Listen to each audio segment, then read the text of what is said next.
Hello viewers, and thank you for joining us on another episode of Crime and Road Safety Watch. My name is Onisisa Sivanda. In line with the developmental mantra, the Zimbabwe Republic Police embarks on various projects to improve the working conditions for police officers so as to deliver the highest quality of service. The Commissioner General of Police, Thandabantu Godwin Matanga, was recently invited at ZRP Support Unit headquarters in Chikurubi, Harare, to officially open 3 projects which were successfully completed. These include 2 new office blocks for Support Unit Chikurubi Rural District, a state-of-the-art guardroom and gate with a 24-hour CCTV, as well as accommodation rooms for police officers who will now report for duty from within the police camp. It is my pleasure and honor to address you all on this very important occasion where we are commissioning various infrastructural projects. Indeed, this is a very special moment for us all.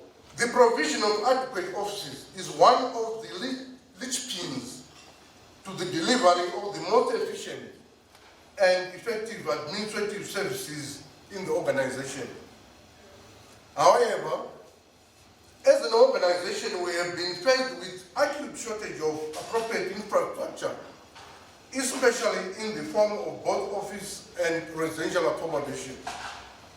To this end, I am happy to notice that tireless efforts are being made to mobilize resources to ameliorate these challenges. In this regard, let me humbly thank the entire Support Unit Command, ably led by Commissioner Dube, for exploiting various revenue streams to generate resources in order to improve organizational infrastructure.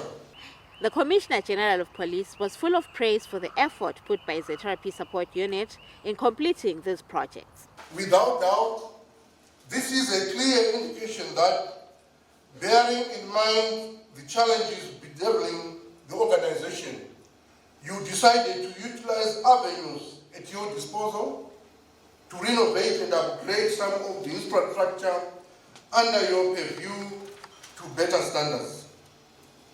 I implore you not to tire, but to continue utilizing the little resources you are generating wisely to the benefit of all members. Similarly, I would like to extend my gratitude to the Board of Trustees, which saw it pertinent to renovate the Support Unit AMS into a good facility. Indeed, it is through such teamwork that we can achieve more. Construction and revitalization of entities such as these is eloquent testimony of your commitment towards fulfillment of organizational objectives. In regard to offices, your efforts to address Chikurubi Rural District Office accommodation problems are greatly appreciated. It is, however, said to note that while Support Unit has stood firm in the discharge of this mandate, shortage of residential accommodation has remained a cause for concern. Nonetheless, I am grateful to the command for coming up with the innovative initiative of barrack partitioning to create accommodation for members. On our part, as organizational command, we will continue to lobby for resources to ensure that these challenges are solved once and for all. We spoke to the officer commanding ZRP Support Unit, Commissioner Bazibi Dube, on what this project means for the organization as well as the country as a whole. We had come to commission some of our innovative construction projects that we started doing a couple of years ago. We are still doing and we will continue to do. As Support Unit, we believe in image building, and we believe that our surroundings speak a lot about our image, speaks a lot about our character. So you will see that what was commissioned today, it started off at our main entrance, where we built a state-of-the-art guard room. We also built a tower that enables both the observation, security, and is also appealing even for those who are visiting this province. So this is a wholesome effort that is meant to also improve our image, not only as support unit, but as the Zimbabwe Republic Police.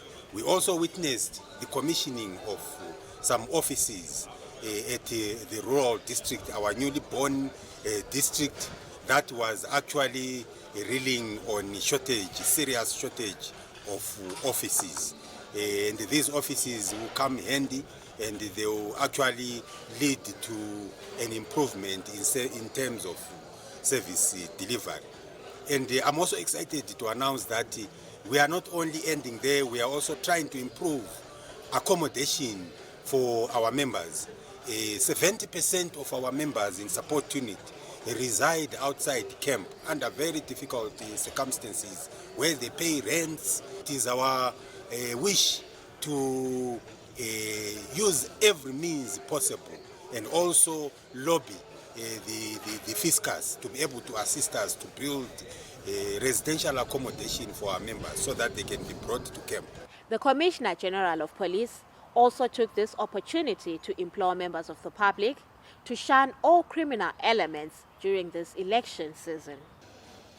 It is also imperative that as commanders, you encourage your subordinates to remain loyal to the noble cause of serving the nation despite transitory challenges. The society considers us to be the epitome of honesty and uprightness. The gravitation towards corrupt propensities during times of tribulation is no option for disciplined police officers. More so, as we are confronted by an environment where illegal mining activities, gender-based violence, and drug and substance abuse and child abuse have become a menace in our society, let us therefore not relent in our efforts to account for all who engage in these nefarious acts. To this end, we need to motivate and encourage each other to make meaningful contributions towards eradicating such forms of criminality. Furthermore, as the country moves towards the 2023 harmonized election, your unit will be more inclined towards public order management duties. I encourage you to observe human rights and carry out the organizational mandate with pride. May I also take this opportunity to implore all political players to adhere to peaceful conduct of all their activities and ensure that peace reigns throughout this period and beyond. Let this message be heard clearly that as police we shall brook no nonsense. Anyone who dares to cause anarchy and foment public disorder will be dealt with accordingly. With that story, we'll take a short break. Join us in the second segment.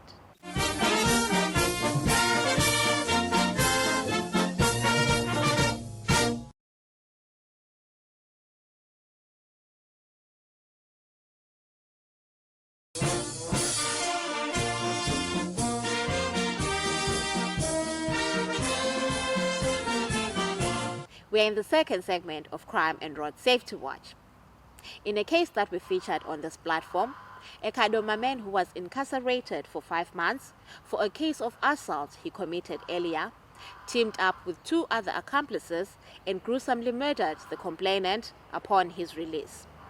We visited CID Kadoma to follow up on this case.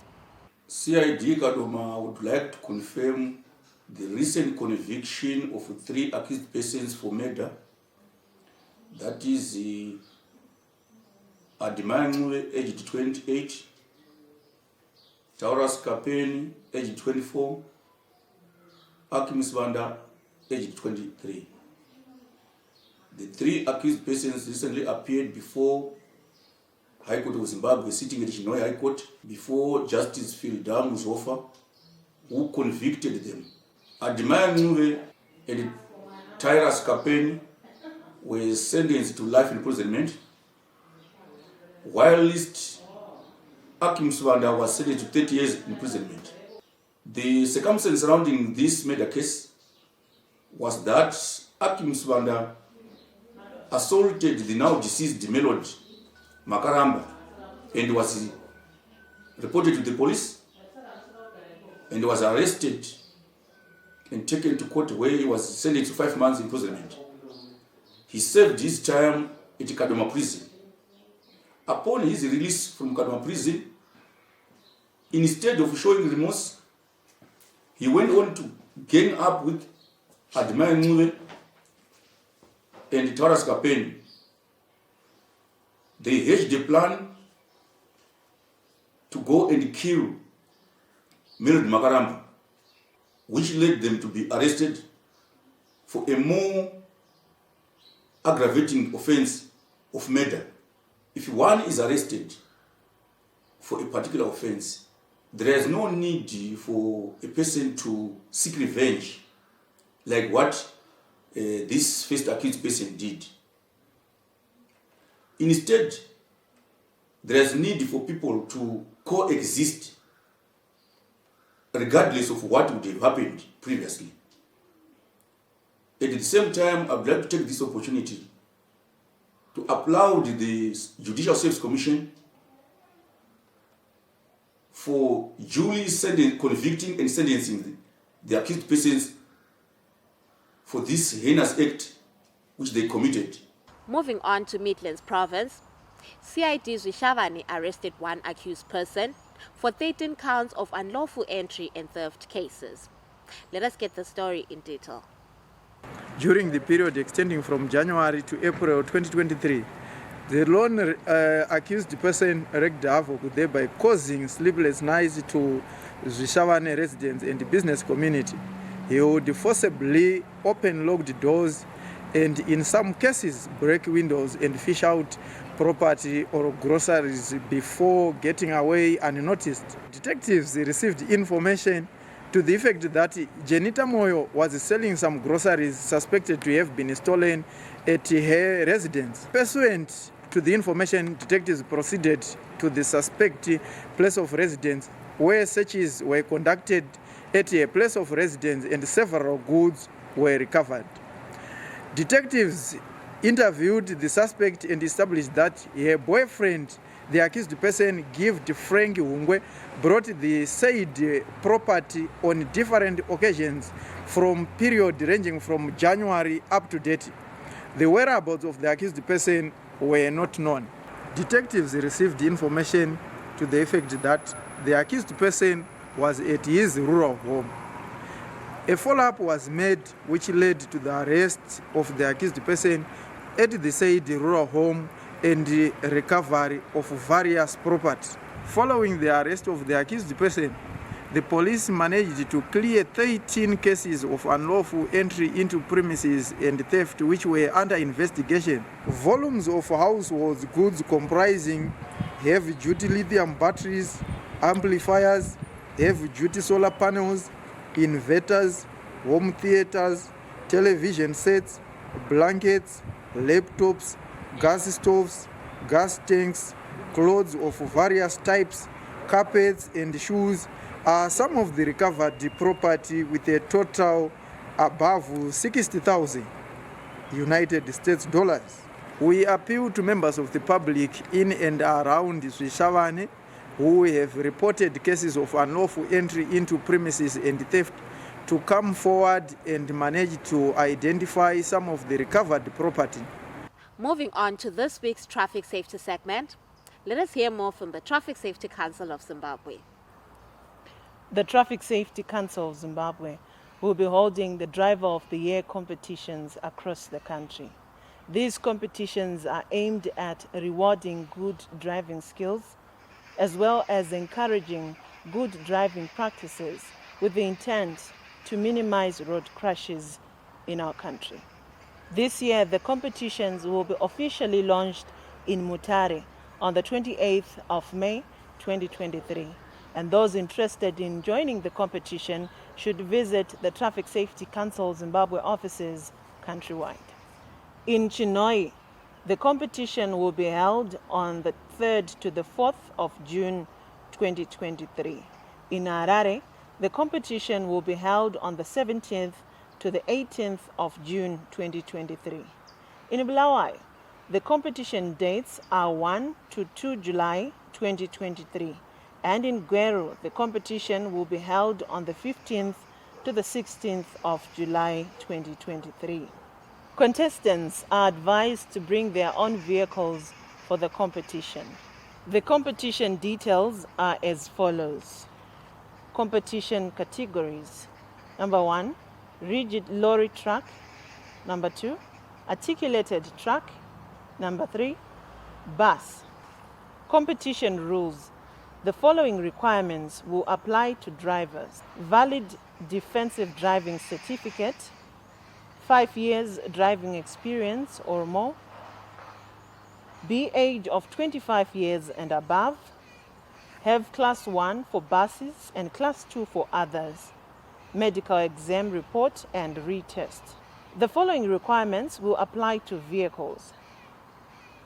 Vehicle with certificate of fitness, passenger insurance in the case of buses, category for rigid vehicles, minimum length 7 meters, category for buses, minimum overall length 9 meters, category for articulated vehicles, minimum length 10 meters.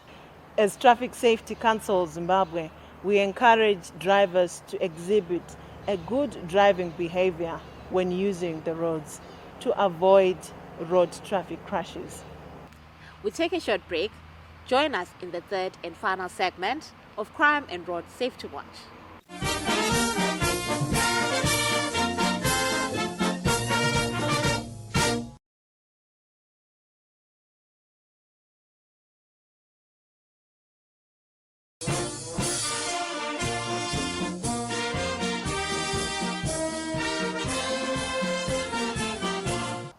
We are in the third and final segment of Crime and Road Safety Watch. The Zetherapy Women Network will be hosting the 5th edition of the SOCIO Women Training Conference at the Zetherapy Golf Club from tomorrow up to the 2nd of June. All the 16 SADC countries are expected to attend, and we joined the SOCIO senior police officers at the SOCIO Center of Excellence in Harare, where they told us more about this training conference. Let me first thank the government of the Republic of Zimbabwe for hosting this conference. I think it's a very exciting moment for us as the region, and truly so on behalf of the SADC Executive Secretary, we're excited to be part of this particular conference, which is actually going to empower the women of the region, in their roles, as they play a very critical role in policing matters. You are aware that women are not just supposed to be participants. They have to make critical decisions that affect the region as well. It starts with the national level, and then it builds up to the region as well. So they are supposed to be prepared and then actually empowered to play this vital role. Just come from a huge conference that took place last week in Namibia on multi-stakeholder participation on forging alliance dealing with transnational organized crime in the region. Consequently, the women will be taking the bait from the conference, and they will be dealing with issues that will raise. and we are pleased to confirm that we have 10 member states we have confirmed, and total number from member states we have 112 participants from member states, and then we'll have 80 local ZRP will be part of the conference. In total, we're talking about 192 participants that will be dealing with the regional issues that pertains to transnational organized crime. Our 5th SOCIO training conference is going to start with a march from the Interpol Regional Bureau building, and we'll walk up to the old Parliament, where we'll be met by the Senate President, Madam Chinomona. After her address, we'll then move to the golf club where the conference will be taking place, and it will be officially opened by our very own, our mother, Dr. Amai Mnangagwa. Some of the highlights during this conference, we are going to talk on women, peace and security, terrorism threats in SADC region, cyber threats in our region, artificial intelligence, infrastructure, vandalism, terrorism, and human trafficking. Allow me to welcome all our delegates who have jetted in. We are so excited to have you in our country. For us as the Zimbabwe Republic Police Women's Network, I think we have come far, and we are truly grateful to our principals, our Commissioner General of Police, our government, for the opportunities that they have opened up for women. I can confirm that our female police officers, you can find them in any aspect of policing within the organization. And we are only limited by our capabilities, but the opportunities for us to occupy any leadership position or any position of decision making, they have been opened for us.